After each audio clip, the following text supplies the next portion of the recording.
NFL Live is on the air, and here's our timeline this afternoon. Former Jets 7-time Pro Bowl center Nick Mangold has said he's retiring, his NFL career complete. At 10:49, Tampa Bay Times and ESPN reporting the Buccaneers have picked up the fifth-year option on quarterback Jameis Winston. And coming up, new Browns wide receiver Jarvis Landry joins us live. What rookie quarterback does he want to see in Cleveland? Wendy Nix, Jeff Darlington, Jeff Saturday, and Todd McShay are here for the next 90 minutes. Glad to have you with us.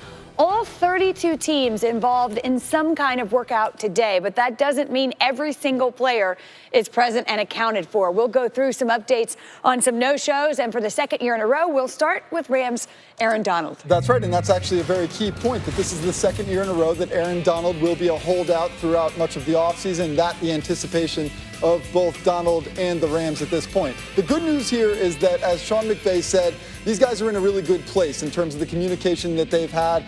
I expect eventually a deal to get done, but hey, keep in mind, Jeff, the fact that he was a holdout till the day before the regular season started and was still the Defensive Player of the Year. You got to pay that man that money if you want him to come show up for these voluntary workouts. And to your point, Jeff, he wants no part of this until he gets that contract. It didn't affect him. The guy flat out. I wouldn't show either. No way.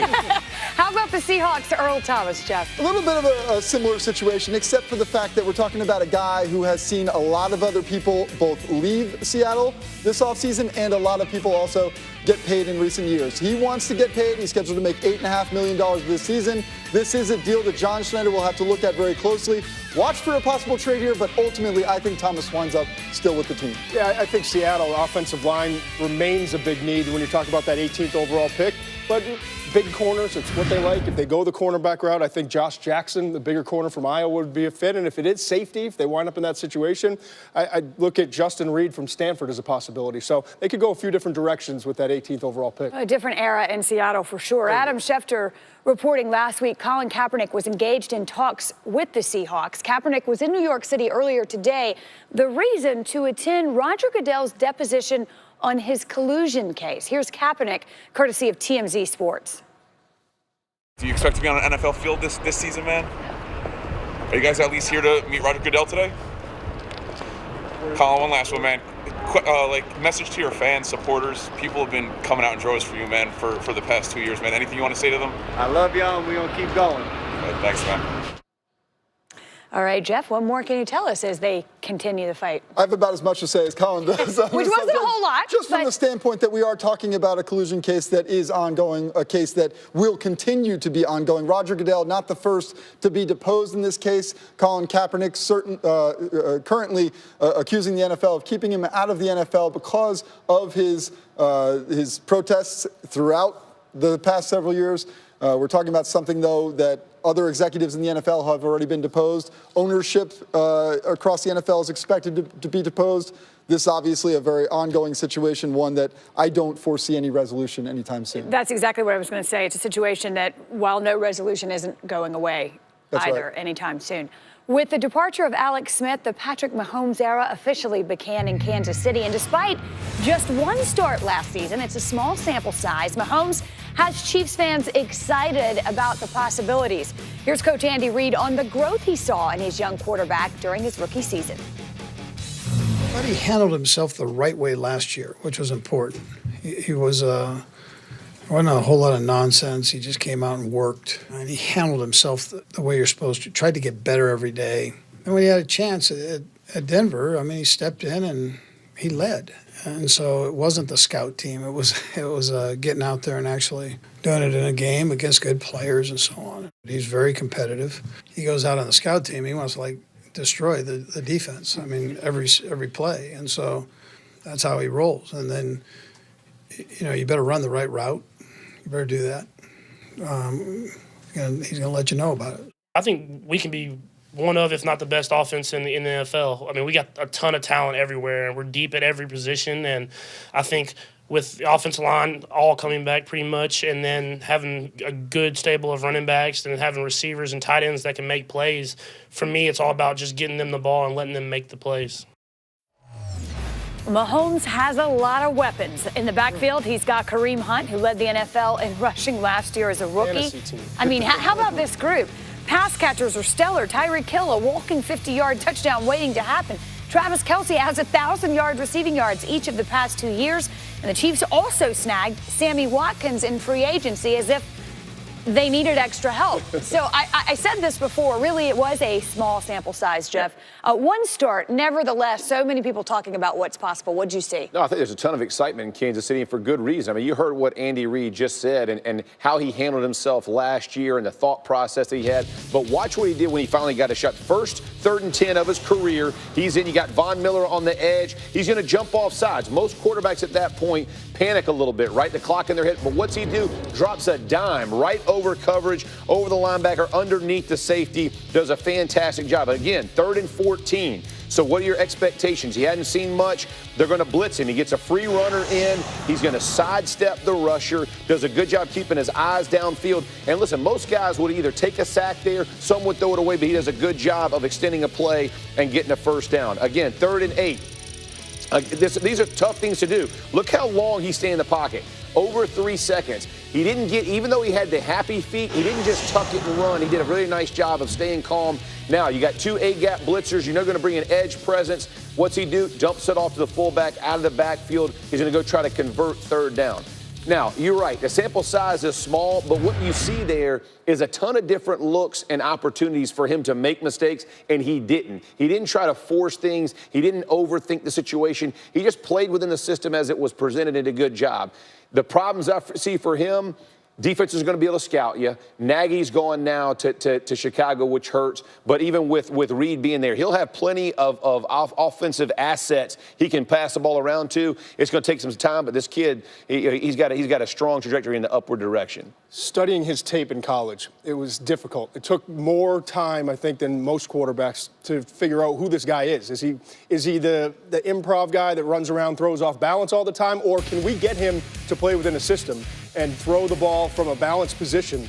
And then when he has to improv, like you showed in this breakdown, great. That's an add-on, but we need to be able to complete the throws within the system. Yes. What I saw there on 2 of the 4 plays that you broke down is a quarterback who actually was throwing in balance. Yes. It's amazing. Absolutely. When he throws in balance, this guy can do anything from in terms of arm strength and accuracy and just placing the ball. So the maturation you saw in 1 year of working on his footwork and balance, and then now, how can you get in a better situation? A year to learn, yes, work on your mechanics, and now here you go behind an offensive line that healthy, and then the weapons around him. Yeah. It's hard to fail in the situation that he's in. Yeah, running back, unbelievable. How often have we talked about the skill set is one thing, but finding yourself when you're drafted in the right spot, in the right situation with the right people around you has so much to do with your development, and that's what you're seeing in part here.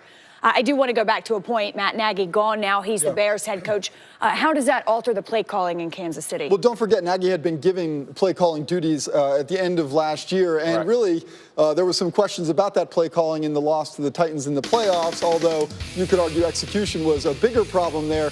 Moving forward, now that he's not there and they had an offensive coordinator promoted from within the staff, I tend to believe Andy Reid will once again take the reins in terms of play calling. We'll find out exactly what he does, but with a young quarterback like Patrick in there, I tend to think that Reid's going to want to have more say in his ascent. You could be assured whoever's calling the plays, this is one of the most creative, if not the most creative offense in the game. And when you're a young quarterback and you're coming from the system that Todd was talking about where improv is the key, whether it's getting the ball to Kelce, Hill, Hunt, you name it, now Watkins on the outside, he will have ample opportunity to be creative within the system, whoever's calling the plays. And the good part for him is they'll all be learning together, right? I mean, all these guys are fairly young, 3-4 years in the game. That's when you really get excited because you have all these guys who are still hungry. Everybody's still driving to be the best at their position. I'm telling you, it's an exciting thing when you get a guy who did it the right way and the way he handled himself. And you heard Andy Reid go back to that. I respect that guy, the way he handled it. Hopefully he'll meet up in year 2. It should be exciting to watch. I mean, if you're a fan of football, it should be a lot of fun. 6th in scoring offense last year. Yeah, so there's that, and now they should be better. Patrick Mahomes, one of 2 quarterbacks taken in the first round by an Andy Reid coach team. The other you may have heard about, Donovan McNabb. Reid and the Eagles picked him 2nd overall. Still to come on this 90-minute edition of NFL Live, and we'll have a preview of Tuesday night's quarterback-to-quarterback series. Russell Wilson sits down with Heisman Trophy winner Baker Mayfield to talk about stereotypes regarding their height. And Jarvis Landry, a new member of the Cleveland Browns, is with us live. He'll talk about his new team, his new city, and what to expect. Hi, Jarvis, in 2018. Pepsi's always had great taste. Today, try great taste with zero sugar. This is the Pepsi with zero compromises. This is Pepsi Zero Sugar. There's a moment in your bones when the fire takes over. We can be heroes everywhere we go. Keeping us down is impossible. We're unstoppable. Life has a million trails. The redesigned Jeep Cherokee was built for all of them. Get 0% APR financing for 60 months, plus $1,000 bonus cash on 2018 Jeep Cherokee models. This torque wrench is on a mission. It helped this guy on his ride. He fixed that, him and his engine, and her with a brake job. And it's just one of 100 specialty tools that AutoZone loans for free. So what are you gonna do with it?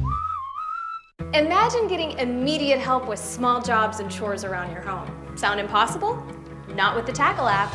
The Tackle app connects you with background check providers who are standing by to help you with house cleaning, yard work, junk removal, and lots more. All jobs are pre-priced, so there's no appointments, no estimates, no negotiating. You can have someone on the way within an hour to help you tackle your to-do list. Download today and get $50 off your first job. That's Tackle. Leave nothing undone. Yeah, sure. You know what? It's all about it. The moment you realize a good backyard party requires a good backyard. At Lowe's, we have everything you need to create the outdoor space you've always wanted. Spring Black Friday is back at Lowe's with 5-pint annuals now for just $5. Designed to be breathable. Lightweight to move quickly. Flexible to move with you. The style of design. That's Skechers Sport Knits. There was an idea to bring together a group of remarkable people to help save the universe from paying too much on their car insurance. Hey, there's cake in the break room. What are you doing? Nothing. Marvel Studios' Avengers Infinity War in theaters April 27th. Now, where were we? I won't give up, no stopping me now. I'm climbing higher. I ain't coming down. Coors Light is lagered, filtered, and packaged cold for peak refreshment. Coors Light, the world's most refreshing beer. Pepsi's always had great taste. Today, try great taste with zero sugar. This is the Pepsi with zero compromises. This is Pepsi Zero Sugar. Shout out to the Eagles, Super Bowl champs. But I'm going to get mine next, because I got 3 weeks on it. All season? What's that? Watch me. There ain't no off season. Football don't stop. We've been out here the whole time. You got to use it or lose it. For real, good luck stopping me next year. And me. And me.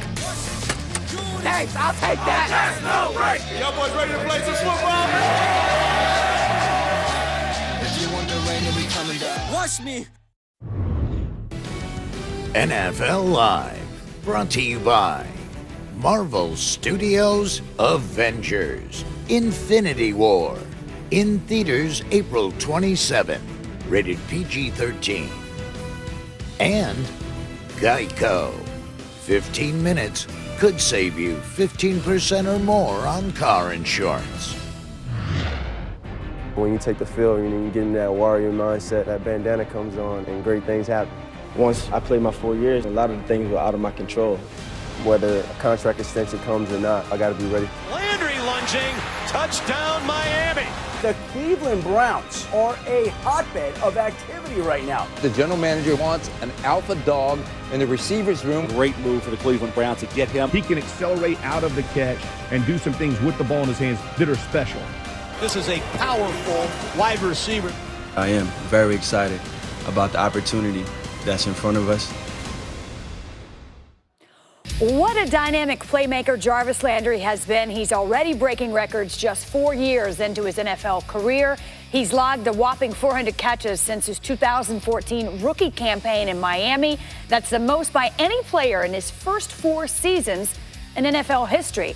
And Landry has been effective when he's lined up in the slot. Since he came into the league 4 years ago, nobody has caught more passes or tallied more receiving yards out of the slot than has Landry. And 2/3 of those 400 catches we talked about have come from that pre-snap position. And Jarvis Landry, fresh. Is that good? Oh wait, there he is. That's pretty good, isn't it? I think it's good to pretty good. Yeah. Yes, and he's here with us, Jarvis Landry. We'll start with this. What was your initial reaction to find out you'd been traded to Cleveland? Just, that day had a lot going on. I remember it being just, real emotional with my family and having the event that day with cystic fibrosis and getting traded the same day. It was an emotional roller coaster. And then the next day, it really kind of hit me. And again, just excited for another opportunity to play football. Regardless of where it's at, I was excited. So, and Cleveland was the place. Jarvis, were you surprised that a contract extension was able to be worked out as quickly as it was? You know what? I kind of left it up to my agent, left it up to the team, and they kind of handled everything behind closed doors. They did a good job, Coach Hugh, D, Jimmy, Mr. Dorsey, everybody got together and made it possible. I'm just so happy and proud that I could be a Cleveland Brown for a long time. Jarvis, what's your emotion like now toward, I know you're down in South Florida. I know how much that area meant to you. What's your emotion like toward the team now that you've had some time to kind of digest everything that happened? I'm still as excited as I was, the day that I got here. Seeing guys being back around football, being back in the building, loving the game so much and having the opportunity to be back and see Tyrod here, see Josh, numerous of guys that I've respected for a long time. Now I'm in the same locker room, and having the opportunity to do something special here is something that makes this trip that much more exciting. Hugh Jackson, one of the most fiery coaches in the NFL, an emotional coach. You, an emotional player, one of the fieriest players I've ever seen. What is that relationship going to be like? It's going to be fun. It's going to be fun. We were almost neighbors. I was looking at some places here in Cleveland, and we were almost neighbors. But, I've heard a lot about Hugh and, just his relationship with players and the mindset that he approaches every game with and every day with. So I'm excited to continue to work with him and build a relationship with him and all other coaches. That could have been some fun barbecues between you guys. That would have been a good time. I know, right? I know. Jarvis, let's be honest. It's probably best you're not neighbors. It probably works out for you to be player and head coach, but maybe not neighbors. But let me ask you about this. Speaking of your head coach, obviously the draft is coming up. I know you're new to Cleveland, but a very important draft with the 1st and 4th pick. If you put your scouting hat on, what do you want to see for the Cleveland Browns? I don't know. I think, as I look at it now, we have a lot of great pieces. I think with the 1st and 4th pick, you can just add more weapons to it, So I'm excited about it, to be expecting new teammates here in a couple weeks, regardless of what we go with on 1st and 4th. I know it'll be for the benefit of the team, and I'm excited about that. Well, Jarvis, when you look at those quarterbacks, since it's likely that Cleveland will take a quarterback with that top pick, those marquee names that we're hearing about in the draft, have you watched any? Do you have any feeling as to who might be the best fit for the Browns? I like every guy. I like every guy, and every guy poses something different, whether it's attitude, mentality, whether it's arm strength and mobility. I like every guy, but again, at the end of the day, we set what we have right now, but again, I'm excited to see what happens with the 1st and the 4th pick, and, we'll take it as it is and go from there. All right, fair enough. Jarvis likes every guy. He's also running for office after this Cleveland thing is over, Jeff. All right, I'll be the one to ask it because I know you love Odell questions, Jarvis. what's going to happen with Odell? Oh, man, I hope he gets paid. Of course you do. Is he going to be the highest paid in the NFL? You know what? You know what? He should be. You know, he deserves it, man. I've watched him for years and played with him, and just excited more for just his return to see him back out there. But you know, he deserves it, man. He deserves it. All right, Jarvis, before you go, tell me one thing about Cleveland that you know now that you did not know before you were traded. There's got to be one. That it's April and it's already snowing. Yeah, get used to that, I'm afraid, my friend. Call me when you're back in Florida. I know you. Well, thank you, Jarvis. We'll be watching, and best of luck with your first season as a Cleveland Brown.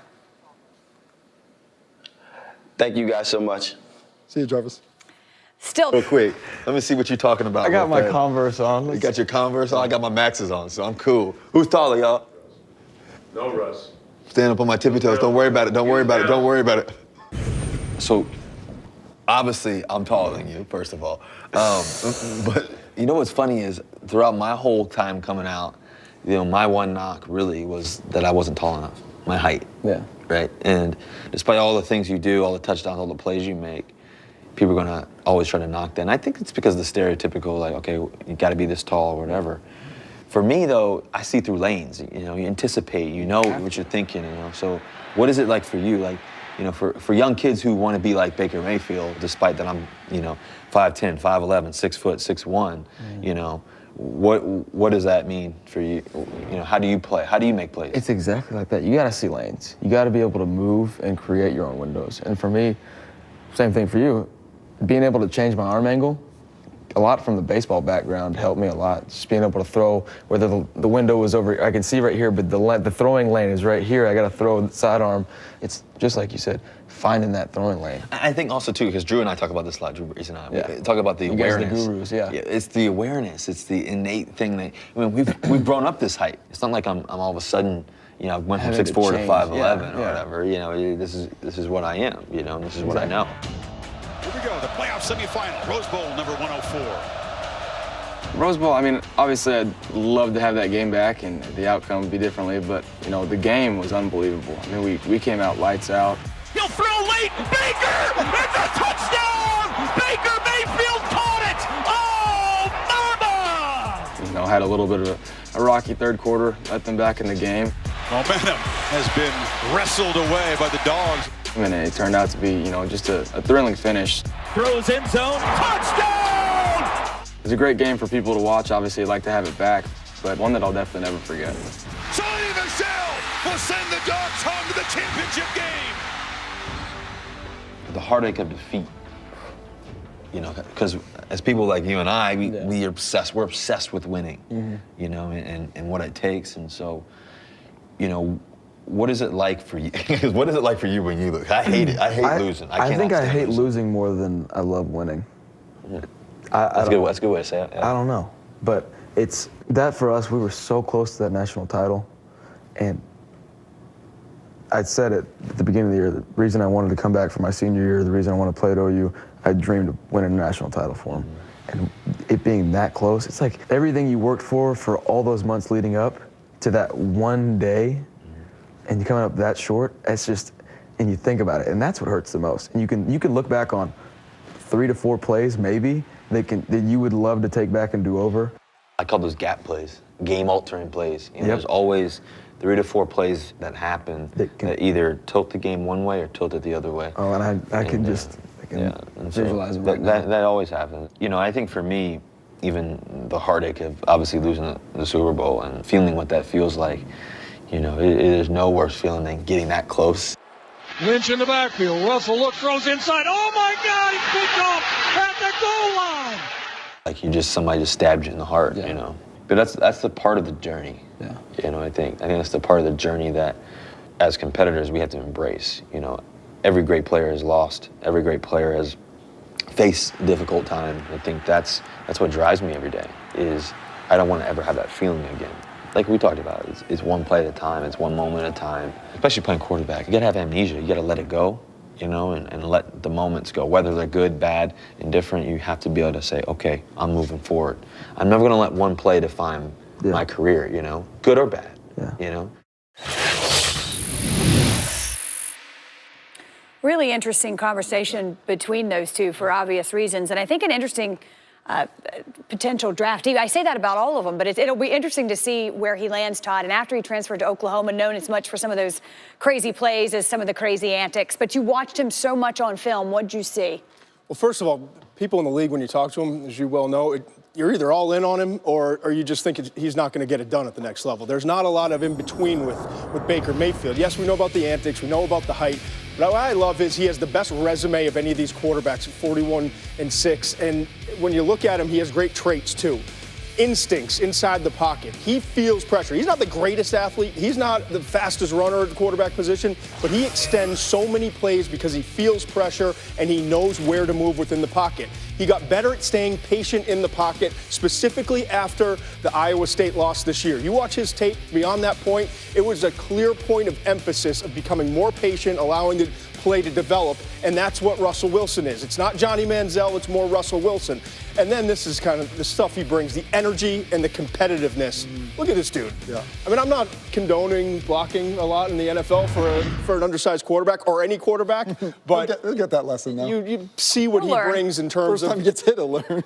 In terms of the energy and leadership. This guy, I mean, you can't find a player on that team who legitimately wouldn't go to the end with him. I mean, he's their guy. There's always a range in the draft, or at least a range we think, you know, the highest he may go and where he may fall. Right. What's his range in this draft? Well, I think when you look at the quarterbacks, this is going back to 2013, so that's good, but we can talk about it. Well, Jeff Saturday will be using this one later today, I believe. That's what we call it, tease. Saturday, I told you to keep those offensive lineman hands off of this thing. But Baker, I think 3 to the Jets is the earliest, but it's also becoming more and more likely. I think the New York Jets really like Baker Mayfield, and if Sam Darnold doesn't fall, that would take Josh Allen going 1 and probably Saquon Barkley, the running back, going number 2 to the Giants. Then I think Darnold becomes the pick for the Jets. But if Mayfield's there and Darnold is gone, I think Mayfield's the pick at 3. Denver, there's a lot of talk about Mayfield. I don't know that they want to pull the trigger on a quarterback after already spending the money that they did at the quarterback position in free agency. But then I think when you look beyond that, Miami at 11 is a strong possibility, and worst case, I would guess, would be number 12 to the Buffalo Bills. So 3 to 12, so to speak. So in that top 15, I think his personality would be interesting with the New York Jets, by the way. We also discussed yesterday at length sort of the vertically challenged, the height issue, if you will, and I think it's a little unfair. We compare him to other quarterbacks, his height. But let's take that out of the equation and give me a quarterback, height notwithstanding, that plays like Baker Mayfield. Yeah, this is a classic from our producer, Todd Snyder, who's going to make me now compare him to someone who's 6'4" and over, and there's not many of those guys in the league. But Phillip Rivers, to me, would make some sense when you compare the two. If you have to find a quarterback who's 6'4" or taller and has had success in the league, the first thing is deep accuracy. Second thing is their resumes coming out of school in terms of a 4-year starter, highly productive, been through a lot of battles at the quarterback position. And then the third thing, I think, is the energy that I talked about and competitiveness. If you're on his team, you love him. And I'm talking about Rivers and Mayfield. If you're not and you're going up against them, you cannot stay. They just drive you crazy. So I think that, to me, is part of the comparison. And you know what? That's okay. That's all right. As long as it's your guys who love you, you're in good shape. What do you hear, Jeff? I know you've canvassed the league and talking about the draft. Right. Well, what's most interesting about Baker to me is the more people you talk to, especially head coaches, they adore him. And like a lot of these guys love that swagger. People try to talk about that as something that is a knock on him. In the league, the people I talk to believe that's one of his best assets. The one thing I'll point out here in terms of his draft stock is the head coaches love him. Are they going to jump on the table and convince the decision maker, the person who's pulling the trigger on that draft pick, to take Baker Mayfield? Because I could see general managers more often being reserved about this, whereas the head coaches are in there like, this is the guy, go get him. So I think that will have a significant impact on draft day on where he ends up. Well, I think Todd's got a great point, and I've heard that before. He's polarizing, right? You're all in or you're not. There's not a lot of middle ground. With Baker Mayfield. They love him, though. They love him. Listen, there is a lot to love. Same in Norman. You can't find a person there. Yeah, and you've said that before as well. Again, Baker Mayfield said he messaged Des Bryant again last night and is still trying to recruit him to Houston. As we continue now, down in Jacksonville, Paul Posluszny formally but reluctantly retired yesterday after 11 seasons in the league. He finished his career with over 1,300 tackles, 16 sacks, and 15 interceptions, but explained why he thought it's better to go too soon than too late. I don't want to do this. I don't want to retire right now. I want to keep playing. But what was more important for me was I didn't want to go back out on the field and be a step too slow or miss a play. You know, if I'm out on the field with Telvin and Miles and they expect me to do something and I miss that play because I held on a year too long, I don't know how I look at them. I love the game too much and I respect it too much to not be able to physically do everything that I've done in years past. And if that's a year too early, maybe I'm going to regret it, but I'd rather be a year too early than one play too late. Wow. You know, it's interesting having gotten to know Paul Posluszny in college a little bit. What a phenomenal player and career, as we say hello from the Verizon film room. Jeff, and what did you think when you watched that? I mean, it just shows how much he loves the game, how much he respects the game and his teammates. And you heard yesterday how many teammates came and spoke on his behalf. You know, Telvin Smith being one of those guys, and how they got choked up. It's because of that type of attitude. Man, that is hard. Listen, from a player perspective, that's an emotional day. You've given everything you can for your entire career, and he did it the right way. And to have to walk away from the game and all the teammates that he's walking away from because he doesn't want to let them down. It just speaks volumes about who he is. Well, I think it's always difficult to walk away from something you've done for so long, but especially when you're not quite ready. Right. You know, when you think you sort of have to and you need to, that's a different set of emotions. Squeezed every inch out of that body that he could. He sure did. He sure did. Congratulations are well due. We stay with the linebacker theme, and we get to know Georgia's Roquan Smith, who was last season's Butkus Award winner. That's the nation's top linebacker. His 14 tackles for a loss in 17 were tied for the third most in the SEC.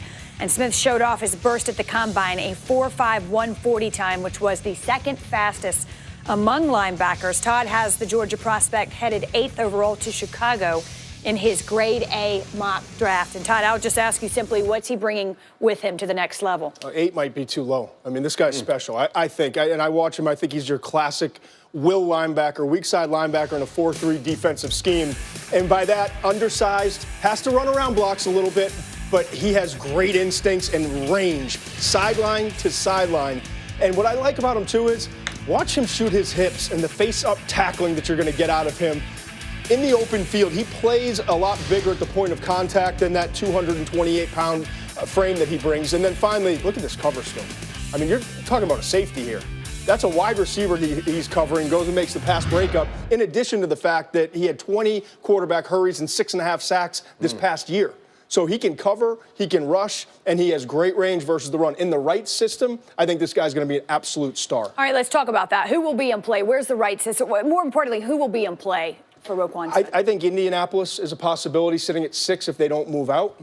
I think Denver, it wouldn't absolutely shock me. I think beyond that, I talked about number 8 to the Chicago Bears as well. So I think that's kind of the sweet spot where I would say 5 to 8. But he's you know, as we get closer and coaches get more and more involved and get to know him and know that he's the alpha dog, he leads by example, and he is a tireless worker. Those intangibles that he brings will only help his case when it comes to draft night. Jeff, you certainly spent some time going up against these defensive linemen and linebackers. What do you see when you watch his game? Well, let me say this. There are times when you're in the draft, everybody's caught up in the numbers, right? He's second fastest, all these things. When you turn the tape on, that's a football player, right? Like you're watching him, and to Todd's point, how he rolls his hips when he avoids and goes underneath blocks or over the top, sideline to sideline. But when he gets there, the impact he brings, that's special. And as Todd said, everybody needs a system. So he is that typical, because of his size, he can get engulfed in some blocks if guys get their hands on him. But just imagine in a year or 2 years when he really learns the nuances of the position at will, when he can see that backside tackle's knee move and he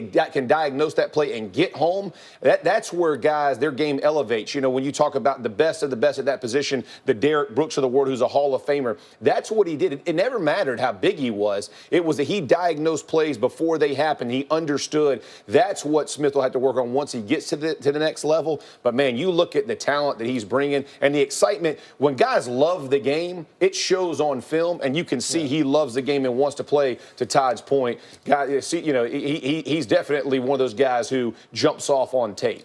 Well, Mel Kiper joins us now, and Smith and the other linebackers, Mel, like Virginia Tech's Tremaine Edwards, maybe drafted lower simply because we have these quarterbacks at the top of the draft. How deep is this linebacker class?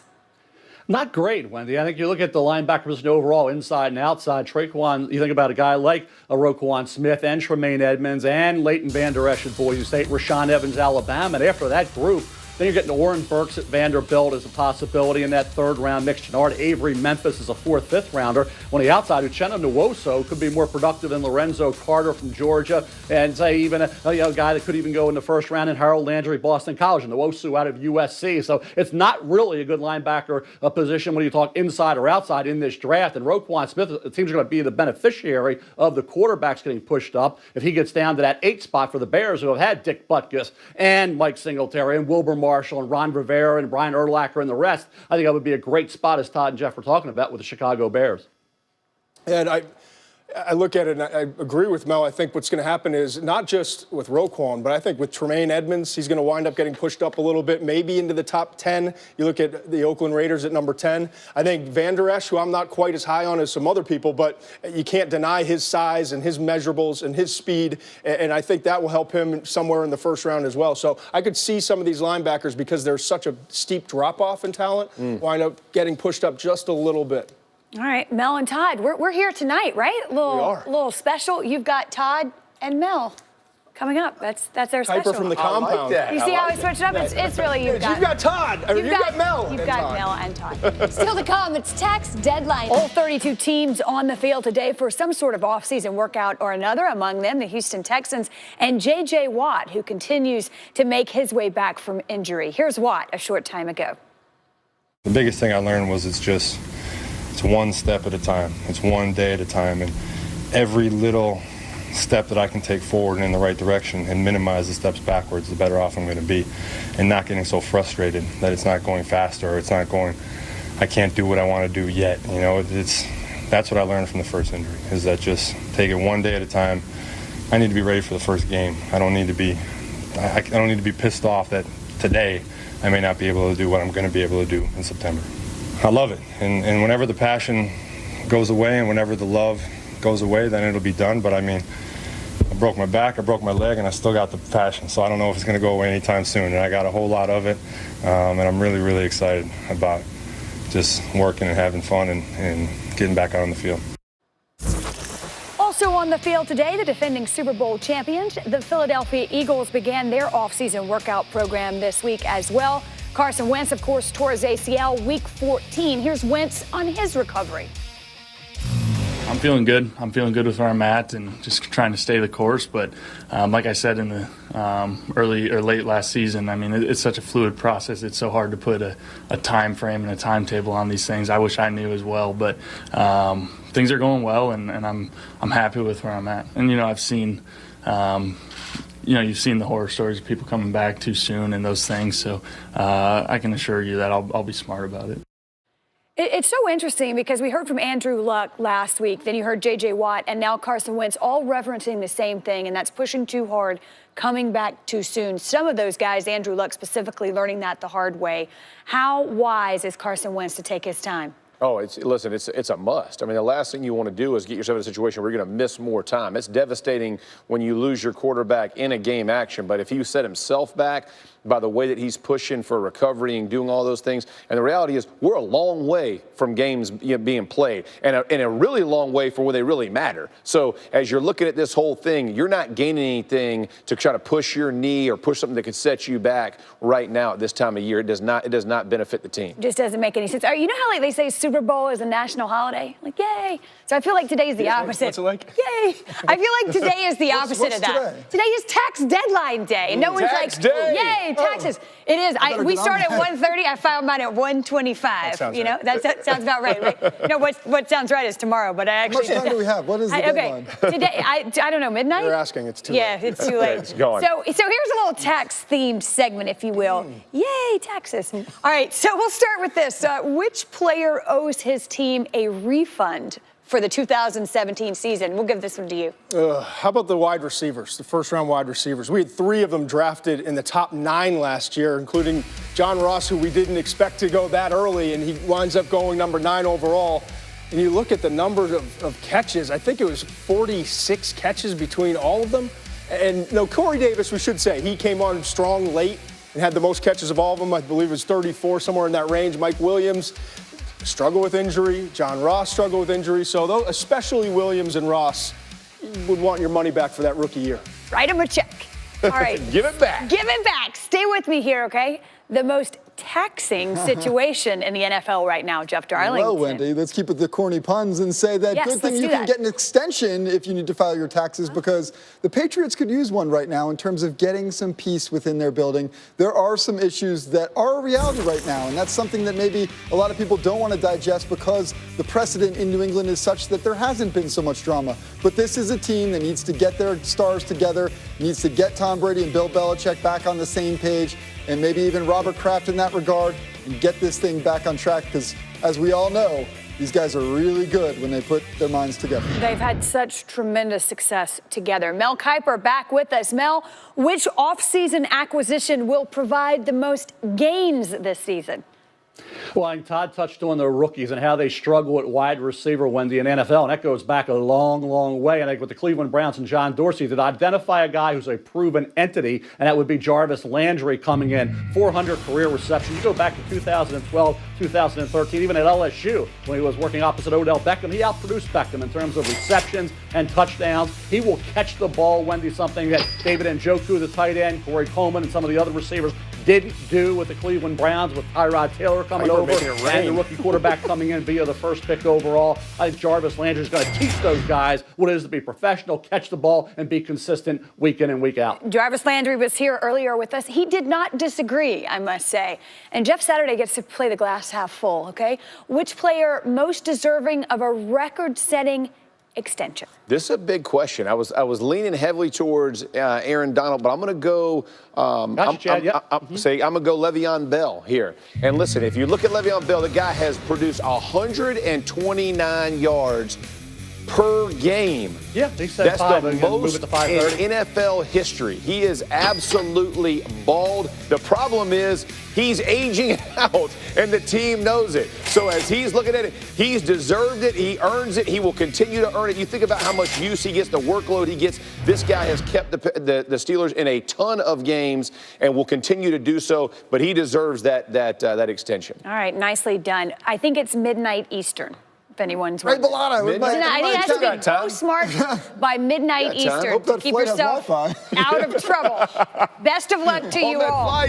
Coming up next, the 2014 NFL Draft loaded with top-end talent in the first round. But what about hindsight? We'll repick that draft next. With the first, second, third pick in the 2014 NFL Draft, the Houston Texans, St. Louis Rams. Welcome back to NFL Live. We continue our week-long series, Second Chance Selections. We redraft the top 10 picks from the last 5 drafts. You're looking at the 2014 NFL Draft first round. In case you can't see that right there, I'm just going to spell it out. Jeff really Saturday. Bright, right on the front of the television, right there. Right there. It's the 2014 draft. It was also a good draft. It was. Jeff Saturday is here, Todd McShay, to tell him what he's doing. That was a little different. This is a different feel, okay? Yeah. Nevertheless, perhaps we do it differently. You know, you never know. Got to. So what do you got? Let's crank it up. Redraft Number the top 1. 10. This is big right here. I'm going. Aaron Donald, right? Oh. OBJ, listen. The one who hasn't gotten paid, mind you, which is interesting. Exactly. But think about he with Hopkins right now, Deshaun Watson right now. Think about what that thing would have developed into. That would be a thing of beauty at number 119. You like that right there? Yeah, I like it. I like it. And then, I might have gone Donald, but yeah, no, listen. I'm surprised Jeff did. You're a Donald guy. I got to go Donald 2 right here. And again, this is Reggie White all over again. This guy flat out makes it happen. He will get paid, deserves to get paid, the most dominating interior tackle in our game, and plays lights out week in and week out. You got to respect the way he Looking plays. for a new deal with his current team, I should add. Not at off-season workouts, but he's going to get paid and nobody's worried. Listen, and we keep talking about how bad the wide receivers have been lately, so we're going to go back. We're going to put I like it. Mike Evans sliding up to number 3 with the Jaguars. And listen, what he's done in his career, and you talk about it, he got paid $55 million guaranteed. He's along company of Randy Moss and A.J. Green for 1,000-yard receivings in each of his first 4 seasons. This guy continues to produce. I respect it, and we've talked about how receivers are struggling right now. So as you look at that, this guy does not struggle. Will go up for the ball, plays physical. Any QB would love to have him. So we're going to go Mike Evans right there. He bumped up. Congratulations, Mike Evans. All right, now let's get to some real ball. Oh, of course. Here we go.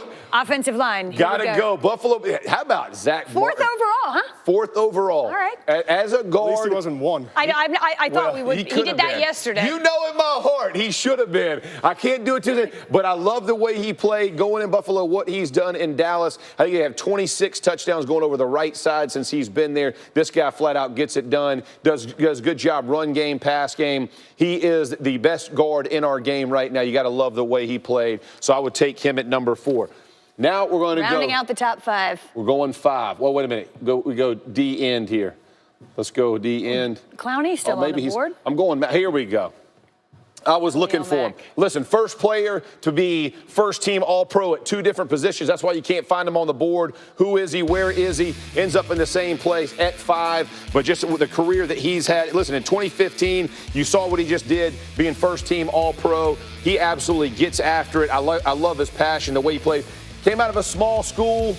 Still continues to produce and make it happen, so I like where he is right there. All right, if he had some more people around him, I think he would probably be up there. Oh, look at you. Oh, I'm not going to mess with your board. I like he that. only did that so he could play his little fancy touchscreen game. He likes to show off. He likes to show off.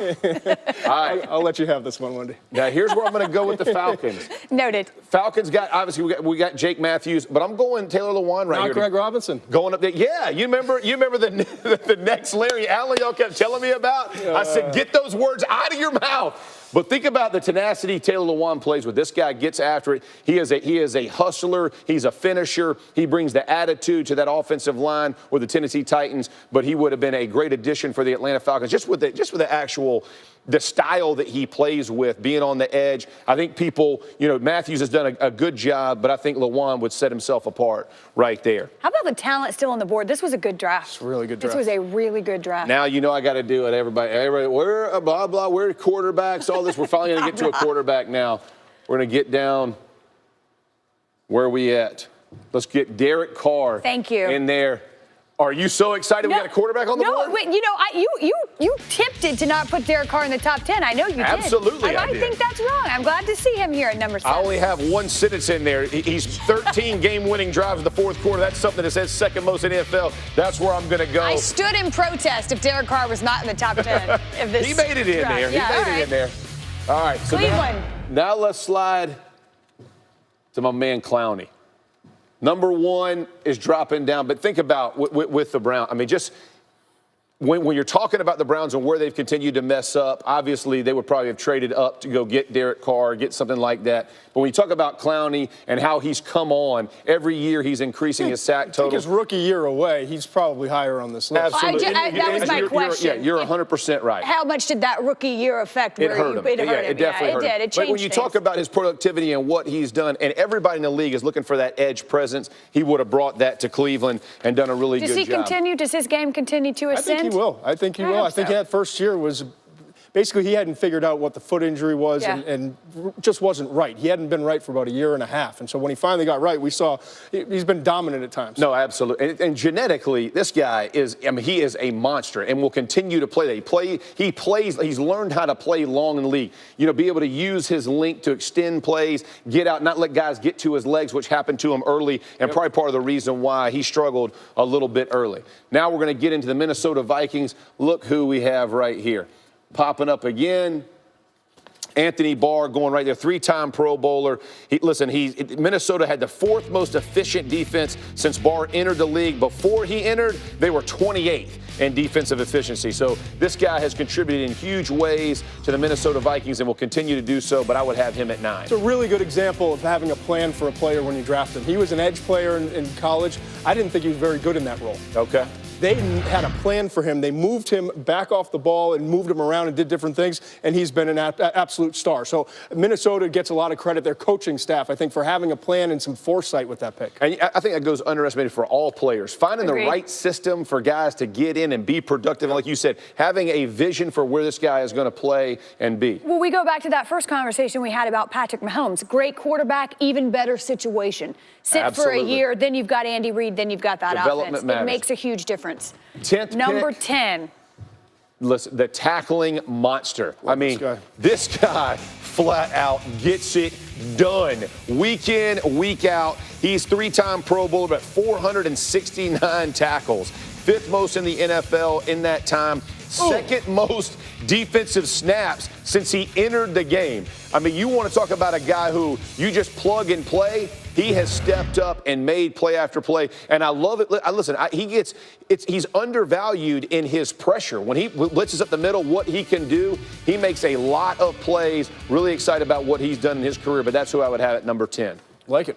Any dissension at all? I mean, he only had one little spot. Who did you have? You had. I was asking him. You know, he yelled at you all day yesterday about screwing up the board and all that. I'm going easy. This is a hard one. It's hard one to screw up. A lot of ballers. I know. I mean, really. You really could shift this order. It's not like anybody's going to argue. No doubt. Well, there you have it. That is Jeff Saturday's second chance selection. Devontae Freeman. We all deserve a second chance. Yes. And so, with that, Colts select Jeff Saturday, offensive line, North Carolina. You know what? Congratulations. So happy for you. Put the dap up. It only took 20 years to get it. Mama made it. And it doesn't even fit. No, we can't get they thought we were going to draft a receiver because size 7. Look, in this dome. In fairness, we wanted to give Jeff his draft moment. Thank you. Okay? Because It was actually. It turns out they took Peyton Manning with that pick, which was okay. Jeff was undrafted, but I was in college then. What did Kuiper have a grade for? Yeah. Yeah, Kuiper had me third best center, and then I was like his best available scrub after everybody else went. He kept showing it and showing it. He was trying to get me there. No one took it, though. Take a look. Every team's best undrafted player. This is according to our NFL Nation reporters. And Jeff Saturday on the board for the Indianapolis Colts, the top undrafted player in franchise history, which, all jokes aside, Jeff, is a serious accomplishment, a great career. Absolutely. And so, very appreciative. How many times do we say it's not how you start, but how you finish? So when you look at these draftees, because we're, 9 days away now, what advice do you have for these guys, no matter where they fall and what round? I think that's where you have to, as a player, you got to put all that behind you. You have to understand all the underwear testing is over. It's about playing football and being focused on your job and what you do and be a pro. When you show up, learn the system. Where can I help this football team? What can I do to make this football team better? All of those things really go to extending your career. At the end of the day, those coaches get paid to put the best 53 out there. So you got to make yourself one of those 53. It's harder when you start the way I did, but once you get yourself in and kind of get cemented in, it's like everybody. We're all on a clock. They're always trying to push somebody or bring somebody in. You just continue to show who you are. You can stay there a long time. All right, what are the odds? Can you get that hat on at all? No, He doesn't even want to try it. No, gosh, I'm telling you. All right. I'm telling you, my 11-year-old would have a hard time. Josh would have a hard time putting that one on. I would take this team, though, against anybody. This team of undrafted guys. I'd put that team up against anybody in the NFL. Some serious talent, Todd, on this list. And we know the draft's not an exact science for a lot of different reasons. But how do guys fall through the cracks, or why? What's the chief reason or two that really talented players maybe get missed? or under-evaluated? It's probably a better way to put it. I wish I had the answer.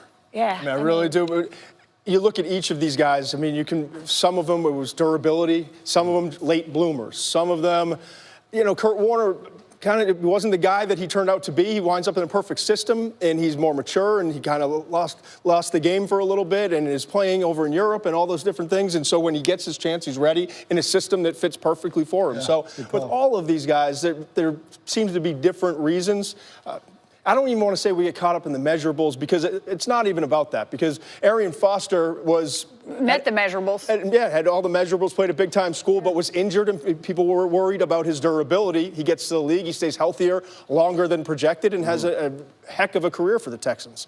Well, listen, congratulations, Jeff, and thank congratulations to all of those undrafted players watching today who will go on to have great careers because they're out there. Do you think Peyton Manning, if we had switched roles and I was one and he was undrafted, he would have made it? No, I don't know. I don't know. I'm not sure. It's dicey. I'm not sure if the talent's there. It's best available for he got lucky. Yeah, really good center. He got lucky. That scrub. Okay, coming up, a test run of tonight's SportsCenter special. You've got Mel and Todd and the Jeffs. These two, Jeff Square, get to ask our draft experts anything they want. Draft trivia. Yeah. It's got to be about the draft. You've got Mel and Todd. And Todd. Starter, unless they draft a quarterback, said he is not concerned with the bridge quarterback label often applied to him. And also now out in Green Bay from the Green Bay Press-Gazette's Ryan Wood. Aaron Rodgers on a potential extension. There's interest on both sides in getting something done.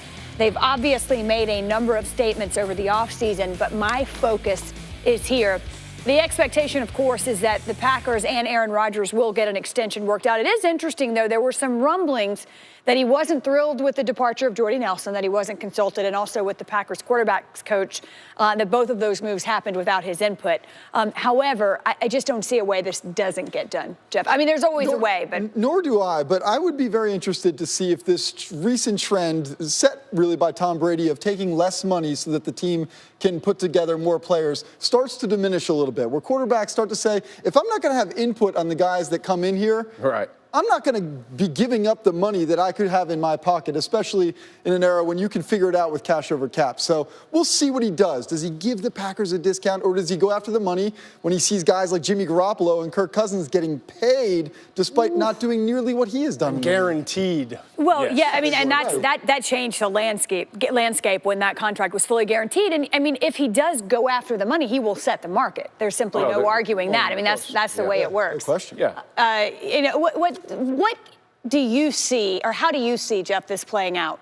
Well, I mean, I think as he's looking at it, he's going to be a Packer. I mean, there's no way around that. No, they're not going to let him go. With McCarthy, I think he sits down with McCarthy, and ultimately they come to hey, listen, we need to have some more conversations. I don't want to be caught off guard with who's leaving and coming in the building. Even if you don't get a say, at least being, at least knowing beforehand goes a long way to kind of settling some of those issues where a guy can go have a conversation with another guy before it actually goes down. I think that would go a long way. Rob Demoski, our Packers reporter, is in Green Bay. He was there when Aaron Rodgers spoke a little bit ago. What more can you tell us, Rob? Well, Wendy, Jeff is exactly right. Rodgers knows he's probably not going to get a say, but to be told and be in the loop is probably the biggest thing. He said, look, I know I'm going to be a Packer for life.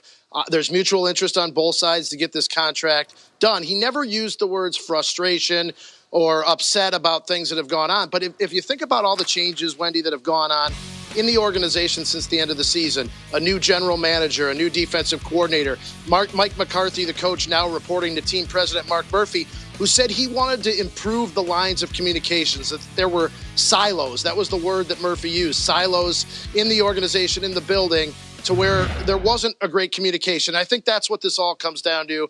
Rodgers is here. He's working out with the team like he always has. He's confident a deal will get done. He's confident the team will do the right deal.